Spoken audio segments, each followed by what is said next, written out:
तो कर्नाटक के इलेक्शन में काउंटिंग जारी है और 3.5 घंटे से ज्यादा का वक्त हो गया है काउंटिंग को, मतगणना को चलते हुए, और तस्वीर अब धीरे धीरे साफ होती जा रही है। वो तस्वीर ये कह रही है कि कर्नाटक में इस बार कांग्रेस की सरकार बनने जा रही है। और जिस तरह का दावा कांग्रेस कर रही थी कि हाँ हम क्लियर मेजॉरिटी, फुल मेजॉरिटी से सरकार बनाएंगे, अब तक की जो फिगर्स हैं, जो आंकड़े हैं, वो कांग्रेस की इस बात को सही साबित करते हुए दिख रहे हैं।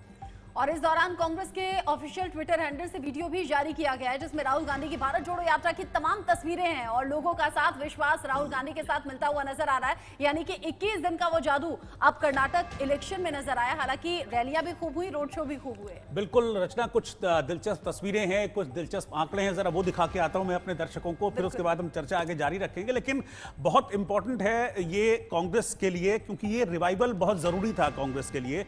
हमने देखा था जिस तरह से जो कांग्रेस है वो लैग कर रही थी, लेकिन इस बार जिस तरह से चुनाव लड़ा है कांग्रेस ने, उसका सीधे तौर पर फायदा कांग्रेस को हुआ है। और अभी तक के आंकड़े बता रहे हैं कि कांग्रेस बहुत आराम से सरकार बनाने की स्थिति में दिख रही है। अब इन तस्वीरों को देख लीजिए, ये तस्वीरें भी आपको बताएंगी कांग्रेस में जिस तरह से हलचलें तेज हो गई हैं, ये हलचलें भी इस बात की ओर इंडिकेट कर रही है, इशारा कर रही है कि कांग्रेस अब सरकार बनाने की तैयारी में जुट चुकी है।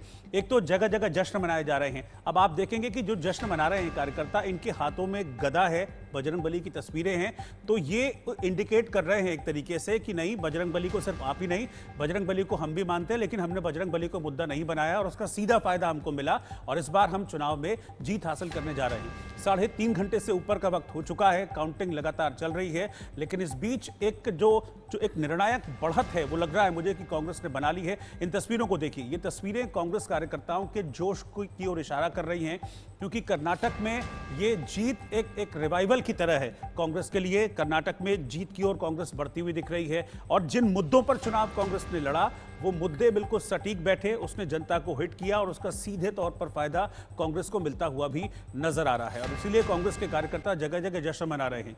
इस बीच मैं आपको बता दूं कि कुछ जो डेटा है वो निकलकर इस वक्त सामने आ रहा है। जरा उस डेटा के जरिए मैं आपके सामने और जो तस्वीर है वो रखता हूं कि कितना वोटिंग परसेंटेज रहा है, और इतिहास की भी हम बात करेंगे कि हम पिछली सरकारों में भी दिखाएंगे आपको कि क्या वोटिंग परसेंटेज रहा था, कब कब किसकी सरकार रही। तो डेटा की ओर हम आगे बढ़ते हैं। इस डेटा को जरा हम अगर देखेंगे तस्वीरों के जरिए, तो आप ये देखिए कि कर्नाटक के रण में, ये देखिए, ये डेटा जो है ये सामने आया है 2003 से लेके 2023 तक की जो तस्वीर है, 2008 से लेकर 23 तक की, 2008 में, फिर उसके बाद 2013 में, फिर 2018 में और फिर 2023 में किस तरीके से जो वोटिंग परसेंटेज है बीजेपी का वो बढ़ा है, वो हम तस्वीर आपको दिखा रहे हैं। ये सारी की सारी चीज़ें क्लियर होंगी इन तस्वीरों के जरिए और ये तस्वीर बताएगी कि कैसे जो डेटा है, जो आंकड़े हैं वो बदले हैं और बीजेपी के पक्ष में वो आंकड़े आए हैं। फिलहाल की अगर मैं बात करूं तो इस वक्त अगर मैं बात करूं तो आगे बढ़त कांग्रेस की बनती हुई दिख रही है। पूरी तरीके से बीजेपी इस वक्त पिछड़ रही है, लेकिन जो आंकड़े हैं वो आंकड़े ये बता रहे हैं कि 2003 से लेकर 2023 में अब तक कैसे परिवर्तन आया है। 2008 की अगर मैं बात करूं तो 2008 में बीजेपी ने 40 सीटें जीती थी। उन 40 सीटों में लगभग 20% बीजेपी का वोटिंग परसेंटेज रहा था और 2013 में वो बढ़ा था। फिर उसके बाद 2018 में बीजेपी ने एक निर्णायक जो बढ़त थी वो हासिल की थी, 104 सीटें बीजेपी ने हासिल की थी और उसके बाद 2023 में अब बीजेपी पिछड़ती हुई दिख रही है। तो कर्नाटक की विधानसभा का रण इस बार कांग्रेस जीतती हुई पूरी तरह से नजर आ रही है। कंसोलिडेट अगर मैं बात करूं तो इस वक्त बीजेपी पीछे दिख रही है और कांग्रेस ने एक ऐसी बढ़त जिसको अब पार कर पाना मुश्किल होगा, वो कांग्रेस ने हासिल कर ली। इलेक्शन कमीशन की वेबसाइट भी ये बता रही है कि करीब 7% का जो वोटिंग डिफरेंस है वो 7% का वोटिंग डिफरेंस कांग्रेस और बीजेपी के बीच आ चुका है, जिसको अब पाट पाना या पूरा कर पाना मुश्किल होगा। फैक्टर्स बहुत सारे हो सकते हैं, इसके पीछे बहुत सारे फैक्टर्स हैं। अभी इस पर चर्चा हो रही है, चर्चा आगे भी होगी जब रिजल्ट्स पूरी तरीके से क्लियर हो जाएंगे, तस्वीर पूरी तरीके से साफ हो जाएगी। लेकिन इस बीच एक ब्रेकिंग न्यूज सामने आ रही है और बड़ी खबर यह है कि डीके शिवकुमार को जीत मिल गई है। कनकपुरा सीट से पहला नतीजा सामने आ गया है। डीके शिव कुमार, जिनकी बात अभी हम कुछ देर पहले कर रहे थे, वो चुनाव जीत गए हैं। ये 7वां इलेक्शन है डीके शिव कुमार का, जो इसी कनकपुरा की सीट से डीके शिव कुमार जीते हैं। कर्नाटक में कांग्रेस के प्रदेश अध्यक्ष हैं और उनकी जीत ये बहुत मायने रखती है। डीके शिव कुमार को जीत मिल गई है, तो पहला नतीजा, फर्स्ट रिजल्ट कर्नाटक का इस वक्त मैं आपको बता दूं कि सामने आ गया है। ये जीत हासिल कर ली है डीके शिव कुमार ने, और डीके शिव कुमार न सिर्फ प्रदेश अध्यक्ष हैं बल्कि एक मुख्यमंत्री के तौर पर, कर्नाटक के मुख्यमंत्री के तौर पर भी उनको देखा जा रहा है। हालांकि अभी ये जरूर कह दिया गया है कि पार्टी आलाकमान तय करेगा कि डीके शिव कुमार मुख्यमंत्री बनेंगे या फिर सिद्धरमैया मुख्यमंत्री बनेंगे। इसको लेकर अभी कॉन्फ्लिक्ट है। जिस तरीके से बड़ी खबरें सामने आ रही हैं, वो एक एक बड़ी खबर हम अपने दर्शकों को पहुंचा रहे हैं, लेकिन रोहित ने जैसे बताया कि डीके शिव कुमार जीत गए हैं और डीके शिव कुमार ने यहीं से सरकार बनाने की जो तैयारी है, जो प्लानिंग है, वो तैयार कर ली है। और जिस तरीके से डीके शिव कुमार को लेकर जानकारी मिल रही है रोहित, कि जो जीते हुए विधायक हैं उन्हें बेंगलुरु बुलाया जा रहा है, बहुत से हेलीकॉप्टर्स भी बुक किए जा रहे हैं। कहीं ऑपरेशन लोटस का डर तो यहाँ पर नहीं होगा, लेकिन कांग्रेस जो क्लियर मैंडेट के साथ अभी आगे बढ़ रही है और ऐसे में कांग्रेस कॉन्फिडेंट भी नजर आ रही है। लेकिन सिर्फ एक लीडर बीजेपी के सदानंद गौड़ा जो कह रहे हैं हम अभी भी सरकार बनाएंगे। हालांकि जितने भी अभी तक डिबेट में बीजेपी प्रवक्ता जुड़े हैं, उनके जरिए भी एक आ गया है कि नहीं, नतीजों का इंतजार कीजिए। लेकिन नतीजा मुझे लगता है इससे ज्यादा, बहुत ज्यादा फेरबदल अभी होगा नहीं। हाँ बिल्कुल, देखिए रचना, अभी तक की जो तस्वीर है वो यही इस चीज को इंडिकेट कर रहे हैं कि बहुत ज्यादा किसी तरह का फेरबदल होगा नहीं। और क्योंकि एक डिफरेंस जो है वो बहुत ज्यादा आ चुका है, बहुत ज्यादा डिफरेंस आ चुका है कांग्रेस और बीजेपी के बीच में।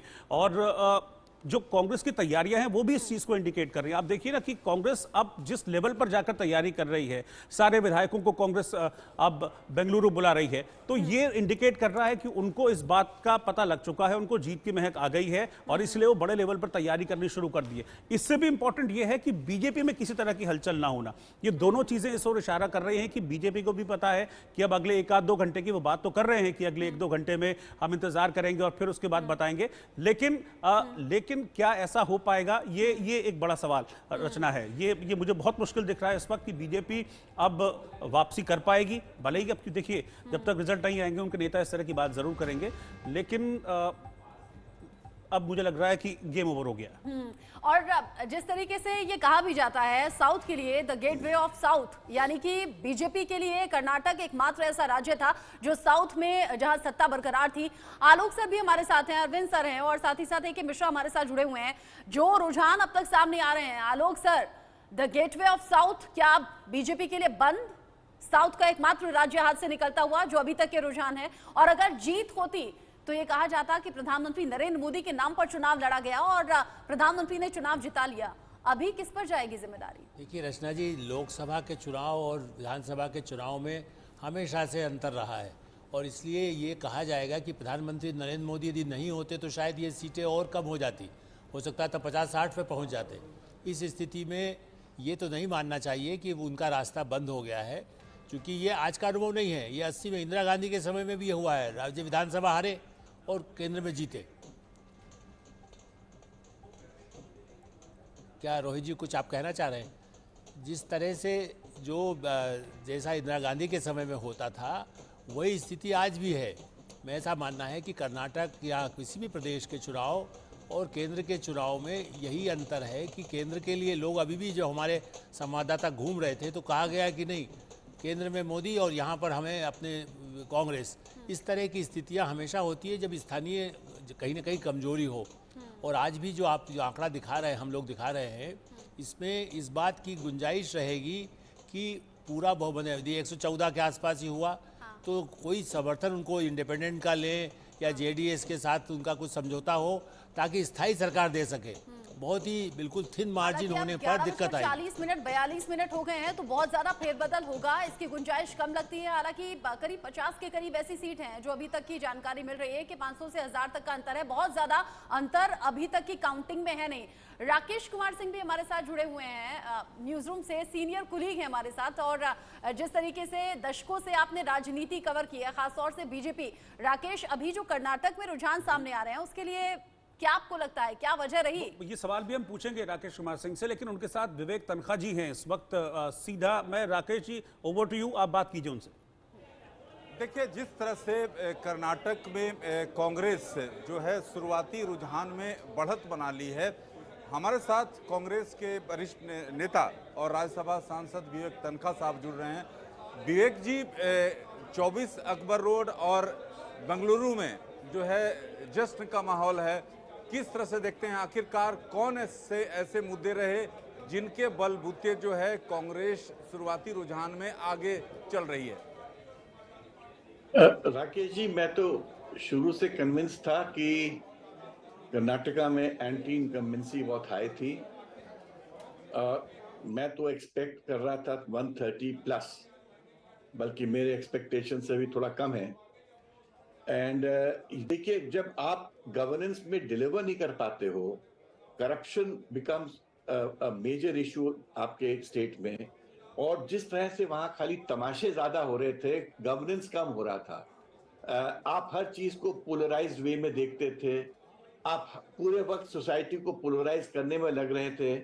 आप यू मस्ट रियलाइज कि कर्नाटका एक बहुत प्रोग्रेसिव स्टेट है, बेंगलुरु एक बहुत प्रोग्रेसिव सिटी है, और ये सब इंटरनेशनल सिटीज हैं। कोई भी इंटरनेशनल सिटी और प्रोग्रेसिव स्टेट इस प्रकार की गवर्नेंस नहीं बर्दाश्त कर सकता। I was quite convinced.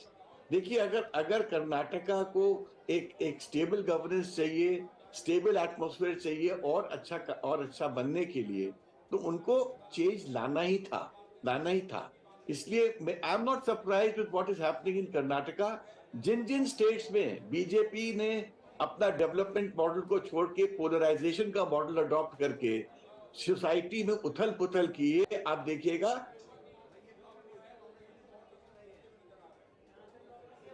विवेक जी, सबसे महत्वपूर्ण मुद्दा जो कि खास तौर पर बजरंग दल को बैन करने को लेकर, एक आपको क्या लगता है, अब जो क्या सरकार बनती है तो क्या बजरंग दल पर बैन लगेगी?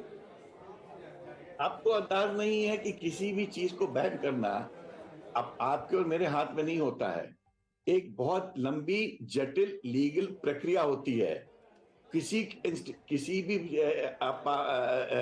एजेंसी को अगर आप बैन करते हो, उसके लिए एक ट्राइब्यूनल होता है। आपको ट्राइब्यूनल में जाके उस चीज को प्रूव करना पड़ता है। तो मैंने कभी इन चीजों को लाइटली नहीं लिया है, और कभी भी कोई पार्टी किसी भी इंस्टीट्यूशन को जब बैन करती है या करना चाहती है, उसको ये देखना पड़ता है कि उनके पास बैन करने के लिए जो लीगल मटेरियल पर्याप्त है कि नहीं है। और इसलिए मेरे से जब कल किसी ने पूछा था मध्य प्रदेश में, जब मैं कहीं इंदौर में था, परसों की बात है, कि क्या मध्य प्रदेश में ऐसा कुछ हो रहा है, मैंने कहा मुझे तो इसकी जानकारी भी नहीं है, और मध्य प्रदेश में किसी ने ऐसा कोई प्रपोजल भी मैंने सुना नहीं है। तो मेरे ओपिनियन में कभी भी किसी इंस्टीट्यूशन को आप बैन करो, that should be always the last resort, because हमारा कॉन्स्टिट्यूशन सर्टेन फ्रीडम्स हमको इंश्योर करता है। इट इज ओनली जब प्रूवन मटेरियल सामने आ जाता है कि वो इंस्टीट्यूशन या एजेंसी डिसरप्ट कर रही है नेशन को, उस वक्त ही बैन एक नेसेसिटी बन जाती है। विवेक जी, शुरुआत से ही आप कॉन्फिडेंस लगातार ये इस जो कांग्रेस की सरकार बनेगी इसको लेकर शुरुआत से ही आप कॉन्फिडेंट थे। कल भी जब आपसे बातचीत हुई तो आपने साफ तौर पे कहा कि स्पष्ट बहुमत से हमें ज़्यादा सीटें मिलेंगी। आपको किन मुद्दों पर, क्या आपको किस तरह से लगता था कि बीजेपी, जो कि जिस तरह से प्रचार बीजेपी के द्वारा किया जा रहा था, कांग्रेस के शीर्ष नेतृत्व लगातार वहां मैदान में थे, लेकिन आप लगातार जो है ये कर रहे थे कि कांग्रेस की स्पष्ट जीत वहां पर मिलेगी, क्या मुद्दा? इसलिए था कि बीजेपी का जो गवर्नेंस मॉडल था कर्नाटका में, वो बहुत ही पुअर था। मतलब आप देखो, पूरे वक्त उन्होंने या तो वहां करप्शन इशू था या पोलराइजेशन इशू था। क्या कोई स्टेट, मॉडर्न स्टेट जो डेवलप होके एक इंटरनेशनल एनवायरनमेंट अपने यहाँ क्रिएट करना चाहती है? बैंगलोर वर्ल्ड का आईटी हब है भाई साहब, आईटी हब है। और जहां पर विश्व के लोग आके सेटल होना चाहते हैं, आप वहां फिजूल की बातें कर रहे हो। तो कुछ समय बाद जो पढ़े लिखे लोग होते हैं, समझदार लोग होते हैं, वो समझ जाते हैं कि ये जो गवर्नेंस मॉडल है ये हमारे लायक नहीं है। ये वहां चल सकता है जहां लोग नहीं समझ पाते हैं। एंड कर्नाटका की जनता बहुत समझदार है, बहुत पढ़ी लिखी है, और कई स्टेटों से ज्यादा प्रोग्रेस कर चुकी है। आई मीन स्पेशली बेंगलुरु जो सिटी है, इट इज, आज मैं उसको इंडिया का नंबर 1 आईटी हब मानता हूं। तो ऐसी जगह उनका जो गवर्नेंस मॉडल फेल हो चुका था, तो चेंज आना अनिवार्य था। विवेक जी, लेकिन आपके लिए चुनौती, अब एक नई चुनौती आने वाली है, क्योंकि आपके जो यहाँ सीएम पद के उम्मीदवार काफ़ी लोग हैं। चाहे आप बात करें आपके जो अध्यक्ष हैं, लोग वहाँ कर रहे हैं, मल्लिकार्जुन खड़गे भी हैं, साथ ही साथ सिद्धारमैया तो हैं ही हैं, डीके शिव कुमार हैं। तो आखिरकार किस तरह से इस पर आपकी सहमति बन पाएगी? क्या लगता है कि जिस तरह से जो सभी खेमों के द्वारा जो एक चुनौती पेश किया जा सकता है? देखिए, ये चुनौती हर पॉलिटिकल पार्टी को फेस करनी पड़ती है। हर जगह मल्टीपल कंटेंडर्स होते हैं फॉर दीज पोजीशंस। ये कोई पहली बार नहीं हो रहा है कि कर्नाटका में हो रहा है। जिस स्टेट में भी चुनाव होगा, जो पार्टी भी जीतेगी, कंटेंडर्स मल्टीपल होंगे। बट फॉर्चुनेटली कांग्रेस के पास एक शक्तिशाली और एक अच्छा हाईकमांड तो नहीं हो जाएगी ना आने वाले वक्त में, चुनना होगा ना एक नेता। जो हमारा है उसकी बात सब सुनते हैं, और मुझे पूरी उम्मीद है कि जो हाईकमांड, और जिसमें मैं सोनिया जी, राहुल जी और प्रियंका जी को भी इंक्लूड करता हूं, जो निर्णय लेगा वो सबको सर्वमान्य होगा। विवेक जी, जिस तरह से सीटों में उतार चढ़ाव चल रहा था, इस तरह के लगातार बेंगलुरु से खबर आ रही थी कि कांग्रेस जो है रिसोर्ट बुक कर रही है, हेलीकॉप्टर जो है तैयार रखे गए हैं। आखिरकार डर किस बात का आपकी पार्टी को लगता है? देखिए, डर तो किसी का नहीं है, क्योंकि जब हम जीत के आ रहे हैं, इस वक्त पब्लिक मैंडेट है, तो किसका डर होगा और किसकी हिम्मत होगी इस वक्त पोच करने की। बट आई एम श्योर कोई भी पार्टी जब जीतती है तो अपने एमएलएस को बुलाती है और इकट्ठा करके उनसे बात करती है। राकेश कुमार सिंह, विवेक तनख्वाह तो मालूम करते होंगे। विवेक जी, आपको तो मालूम होगा कि हिम्मत कौन करता है, ऑपरेशन लोटस कौन करता है, तो इस चीज को नकारा तो नहीं जा सकता। ऐसा ऑपरेशन लोटस को हम बहुत अच्छे से मध्य प्रदेश में देख चुके हैं। हमारे 20-25 इसीलिए तो हेलीकॉप्टर्स बुक हो रहे हैं, इसीलिए तो जीते हुए विधायकों को बुलाया जा रहा है बेंगलुरु। मेरे को लगता है कर्नाटका में उतनी आवश्यकता नहीं पड़ेगी, क्योंकि क्या है, जब फ्रेश विक्ट्री होती है उस वक्त एक पब्लिक प्रेशर होता है, और वो जो पब्लिक प्रेशर होता है ना, वो एमएलए को कभी बिल्कुल रोक के रखता है, क्योंकि कोई भी एमएलए पब्लिक मैंडेट के अगेंस्ट कुछ नहीं करना चाहता है। तो मुझे पूरी उम्मीद है कि कर्नाटका का विक्ट्री भी अच्छी रहेगी, उसके बाद गवर्नमेंट भी बड़े आराम से बनेगी और एक अच्छी सरकार हम लोग देंगे। अच्छा विवेक जी, लिंगायत वोट को बीजेपी अपना वोट बैंक मानती थी, लेकिन इस बार जिस तरह के ट्रेंड्स हैं वो बता रहे हैं कि ये लिंगायत वोट भी कांग्रेस की तरफ शिफ्ट हुआ है। इस शिफ्ट के पीछे आप क्या वजह मानते हैं? देखिए, मैं बोल रहा हूँ ना, मैं कास्ट की राजनीति पे बहुत ज्यादा विश्वास नहीं करता हूँ। ये मेरा टेम्परामेंट कहिए, ये मेरा कैरेक्टर समझिए। मैं डेवलपमेंट की राजनीति में विश्वास करता हूँ, और मैंने ये देखा है जिस लीडर ने डेवलपमेंट की बात की है और डेवलपमेंट दिखाया है, वो लीडर इतिहास के पन्नों में उसका नाम आ जाता है। और जो कास्ट की राजनीति करते हैं वो कुछ दिन की राजनीति कर लेते हैं। विकास की बात तो मोदी जी भी कर रहे थे, उन्होंने तो कई जगह कहा कि कर्नाटक को नंबर 1 बनाना मेरा सपना और मैं करके रहूंगा। नहीं, बट आप कमीशन खोरी के साथ कैसे बनाते हैं? 40% अगर कमीशन लेते हो आप हर जगह, जैसा बोला जाता था। विवेक जी देखिए, बस 20 सेकंड के लिए आपको रोक रहे हैं। ये एक तस्वीर है जिसमें राहुल गांधी ने भगवा एक अंगवस्त्र पहना हुआ है और हाथ में गदा है। ये कांग्रेस की तरफ से तस्वीर पोस्ट की गई है। हालांकि थोड़ी देर पहले भारत जोड़ो यात्रा की तस्वीरों के साथ एक वीडियो पोस्ट किया गया था, जिसमें ये टेक्स्ट था, ये पोस्ट के साथ, कि राहुल गांधी कॉन्फिडेंट भी हैं और अनस्टॉपेबल भी हैं, मतलब आगे बढ़ते रहेंगे, अब कोई रोक नहीं सकता। ये बजरंगबली का आशीर्वाद देते हुए तो कहीं तस्वीर पोस्ट नहीं की गई है, हाथ में गदा है। एक तो मैं वो तस्वीर को देख नहीं सकता हूँ, इसलिए मैं उस पर कमेंट नहीं कर सकता हूँ, मगर मैं एक चीज बोलना चाहता हूँ, भगवा जो है बीजेपी का कोई उसमें मोनोपोली थोड़ी है। भगवा तो हम लोगों के एक धर्म का कलर है, और उस हम भी तो हिंदू हैं, हम भी तो कश्मीरी पंडित हैं, हम भी तो भगवा वस्त्र पहनते हैं। तो इसलिए किसी ने भगवा वस्त्र पहन लिया तो इसका मतलब थोड़ी कि वो बीजेपी का हो गया। हम बीजेपी के साथ कॉम्पीट नहीं कर रहे हैं। भगवान सबके हैं, ईश्वर सबके होते हैं, और ईश्वर की प्रार्थना सबको करने का हक है, और जिस तरीके से चाहे करना चाहे कर सकते हैं। इसलिए अगर राहुल जी अगर भगवा भी पहन लेते हैं कुछ क्षण के लिए, तो बड़ी बात क्या है इसमें? विवेक जी, कांग्रेस ने अपने अपने मैनिफेस्टो में बजरंग दल को बैन करने की बात कही, फिर बीजेपी ने बजरंग दल को बजरंग बली से जोड़ दिया। क्या ये जो इशू था ये बैकफायर कर गया? अब वो बजरंग बली का एक रूप हमने जबलपुर में देखा था अभी। वो जो बजरंग दल के लड़कों ने किस तरह से लूट मार की थी, वो 300 लड़के चढ़ गए ऊपर और सब तोड़ा ताड़ी की, जिसके अगेंस्ट में 10,000 लोगों को लेके सड़क पे निकला था प्रोटेस्ट मार्च 4 दिन पहले। अगर वो बजरंग दल बजरंग बली का रूप है तो भाई साहब मुझे माफ कर दीजिए, मैं ऐसे बजरंग दल को बजरंग बली कभी नहीं समझ सकता। बीजेपी उनको समझ ले, मगर दुनिया तो नहीं समझेगी। बजरंग बली एक माइथोलॉजी में क्या उनका नाम है, क्या उनकी हिस्सेदारी है, साहस, निष्ठा, परिक्रमी है। और आप उन इन छोटे मोटे टुच्चे लोगों से जो जाके पत्थर फेंक रहे हैं, दुकान तोड़ रहे हैं, तो तस्वीरें तोड़ रहे हैं, उनको कहते हैं विवेक जी, बजरंग बली का जिक्र इन चुनावों में बार बार हुआ है। शुरुआत की थी बीजेपी ने, लेकिन फिर घूम फिर कर कांग्रेस भी बजरंग बली का नाम लेने लगी। आज सुबह सुबह प्रियंका गांधी भी बजरंग बली के आशीर्वाद के लिए मंदिर में पहुंची थी, हनुमान जी के दर्शन किए थे जाखू में। साथ ही साथ वो गदा वाली फोटो हमने दिखाई थी राहुल गांधी के साथ में। मुझे मल्लिकार्जुन खड़गे का वो बयान याद आ रहा है जिसमें उन्होंने कहा था, जय बजरंग बली, तोड़ दे दुश्मन की नली। देखिए, बजरंग बली का नाम तो दुनिया में सब लेते हैं, आप भी लेते हो, मैं भी लेता हूँ। अल्टीमेटली जिस दिन हम जब राम का नाम लेते हैं तो हनुमान तो बाजू में रहेंगे। तो आप आज हम हनुमान जी को राम से दूर थोड़ी कर सकते हैं। हम लोग सब रिलीजियस ओरिएंटेशन के लोग हैं। देश रिलीजियस ओरिएंटेशन का है और हर घर में राम बसे हैं, हर घर में बजरंग जी बली हैं। ये हमारे घर के आइए पूजा घर में आपको दिखा देंगे, बजरंग बली भी आपको दिखेंगे और राम भी वहां दिखेंगे। और हम लोग सबको इज्जत देते हैं, हम लोग सब रिलीजन का सम्मान करते हैं। यही भारत का संविधान है।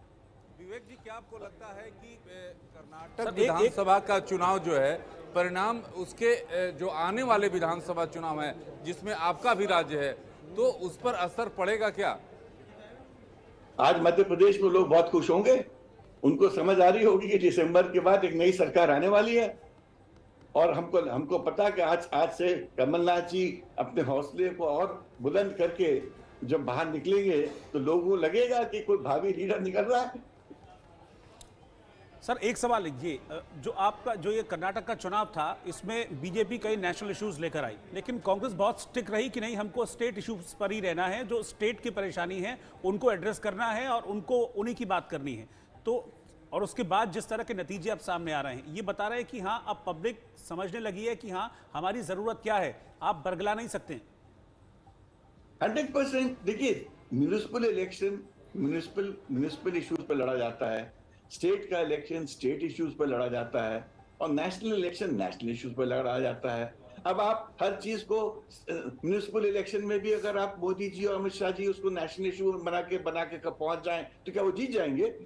अरे हमको वहां नाली बनवानी है, हमको वहां पर लाइट लगवानी है, हमको वहां स्टेडियम बनवाना है। इसमें मोदी जी कहां से आ जाएंगे? इसमें अमित शाह जी कहां से आ जाएंगे?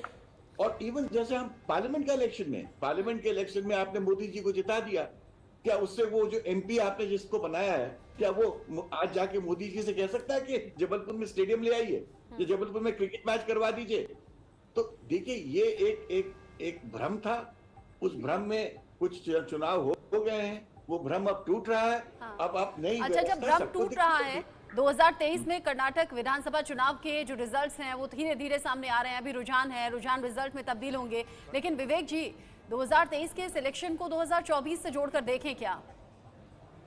देखिए, जरूर देखें, क्योंकि जब 2023 में मध्य प्रदेश में भी बदलाव आएगा, छत्तीसगढ़ में बघेल साहब फिर जीतेंगे।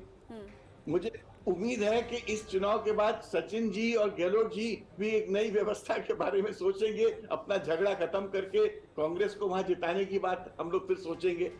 आप देखना है कि एक नया रूप में एक ऑपोजिशन सामने आने वाला है पूरे इंडिया में, क्योंकि जो 8 साल और 10 साल में जो बीजेपी का जो गवर्नेंस देखा है, जो एक फेयर का मॉडल कि कैसे अघोषित इमरजेंसी डिक्लेयर करके ईडी, आईडी, सीबीआई का जो एक पूरा फेयर फैला दिया गया, बिजनेसेस छोड़ के भाग रहे थे। आपको मालूम है, record number of people have left Indian citizenship to take foreign citizenship, क्योंकि सब इतने हैरेसमेंट से परेशान हो चुके थे।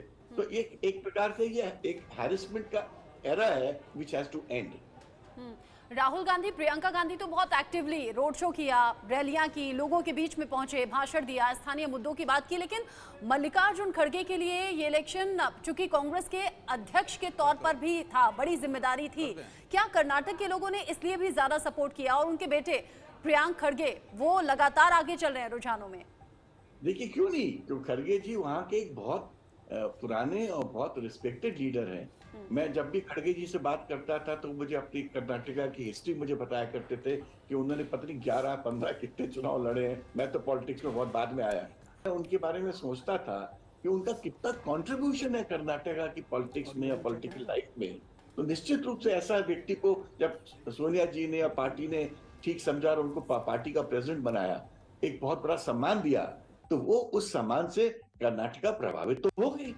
हम आज मध्य प्रदेश के व्यक्ति को आप ये सम्मान देते और उसको कांग्रेस का प्रेसिडेंट बना देते तो क्या उसका क्या मध्य प्रदेश में असर नहीं होगा? क्यों नहीं होगा? हर स्टेट चाहती है कि हमारे लीडर्स को सम्मान मिले और हमारे लीडर्स को वो सम्मान मिले जो शायद देश में बहुत कम लोगों को मिलता है।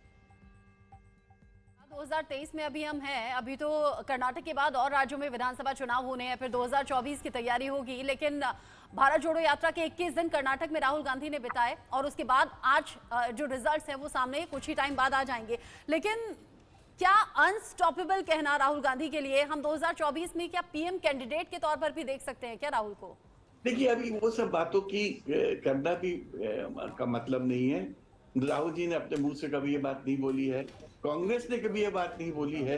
तो ये तो आप लोगों की टीवी चैनल्स की एक प्रतिक्रिया होती है कि क्या वो ऐसे होंगे या वो बनेंगे। आज वो चीजें सामने है नहीं।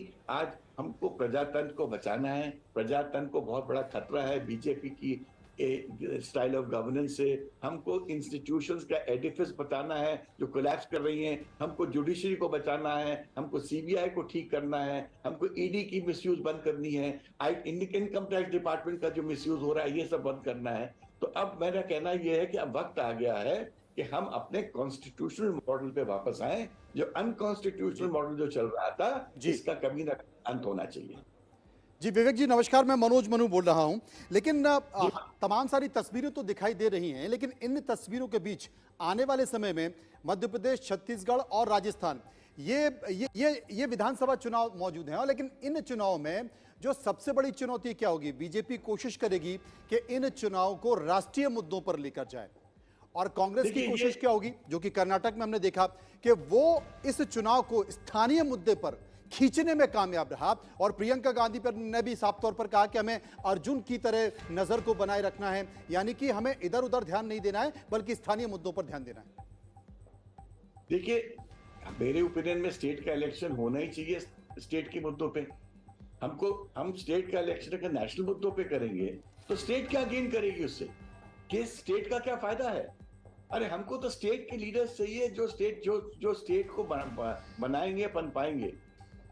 आप देखिए इस 20 साल की जो बीजेपी की जो सरकार चल रही, 20 साल में जो हमने मुफ्ती शिवराज जी थे, बीच में थोड़े दिन के लिए बाबूलाल गौर साहब थे और उमा भारती जी थी। बट आप देखिए इसमें हमको मध्य प्रदेश ने क्या पाया? मध्य प्रदेश को क्या मिला? आप तो खाली यही बताना चाहते हो कि हमने ये स्कीम में इतना पैसा बांट दिया, ये स्कीम में इतना पैसा बांट दिया। अरे भाई ये पैसा बांटना तो ठीक है, पैसा बांटने से स्टेट डेवलप नहीं होता है।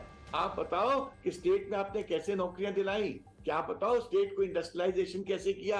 आप बताओ स्टेट में आपने जो एक डेवलपमेंट इंडेक्सेस हैं उसमें क्या किया? जबलपुर से आज भी 5 से 10 हजार बच्चे पूना दूसरे शहर में जाके पढ़ते हैं। जबलपुर से रोज प्लेन जाते हैं मरीजों को लेके दिल्ली, मुंबई, कलकत्ता अस्पतालों में।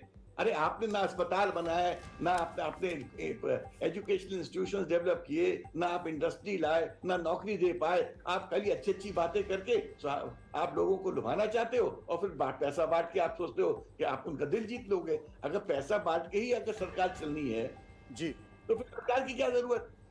तो वैसे बांट दो पैसा, पूरी तिजोरी आपकी है, खाली कर दो। अरे समझदारी तो वही होती है कि आप डेवलपमेंट मॉडल लो, आप अपने स्टेट को डेवलप करो, अपने इंस्टीट्यूशन को डेवलप करो। आपके यहाँ के लोग नाम कमाए, देश में नाम कमाए, विदेश में नाम कमाए। जी। क्या हो रहा है मध्य प्रदेश में ये सब?